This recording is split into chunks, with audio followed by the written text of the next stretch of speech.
L'appareil sentait la poussière et l'oubli. Un réflexe argentique. Boîtier éraflé. Objectif légèrement voilé. Je l'ai acheté pour le plaisir du geste, pas pour l'image. J'ai chargé la pellicule, une vieille bobine, déjà exposée. J'ai tourné la molette. J'ai attendu. Le temps de développer, le temps de voir. L'image est apparue lentement. D'abord des ombres, puis des contours. Un jardin, un muret de pierre, un arbre tordu, et au centre, une forme allongée, une main ouverte, une flaque sombre, pas un accident, pas un repos, un corps, figé, abandonné.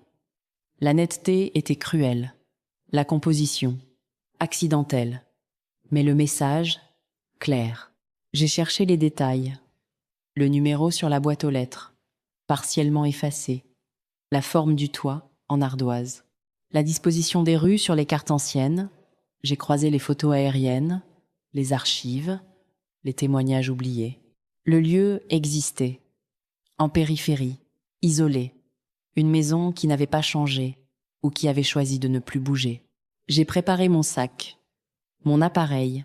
Je n'ai pas appelé la police, pas encore.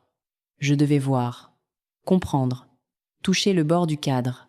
La route s'est rétrécie, les panneaux ont disparu, les maisons se sont espacées, jusqu'à celle-ci, identique.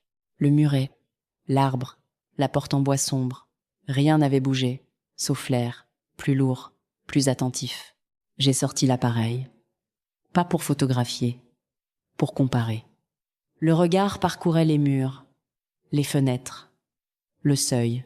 Tout correspondait, trop bien, comme si le temps s'était arrêté exprès. Pour moi, j'ai frappé. 3 coups, secs. Personne n'a répondu. J'ai attendu. Le vent a tourné. Une ombre s'est déplacée derrière la vitre. Pas un mouvement de fuite. Une observation, calme, précise. J'ai reculé d'un pas. Mon instinct a parlé avant ma raison. Cette maison n'était pas abandonnée. Elle était habitée par le lieu, par la mémoire, et peut être par celui qui l'avait cadrée. Je n'ai pas couru, je n'ai pas crié, j'ai juste baissé l'appareil. La photo n'était pas un indice, c'était un piège ou un testament. Le tueur n'avait pas fui, il était resté pour garder le cadre, pour veiller sur l'image.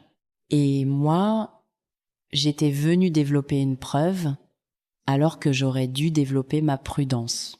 La porte s'est refermée. Le clic de la serrure a résonné. Pas un bruit de fuite, un bruit de reconnaissance. Je suis repartie, sans photo, sans preuve, juste avec le poids de ce que j'avais vu et de ce que je n'avais pas su voir.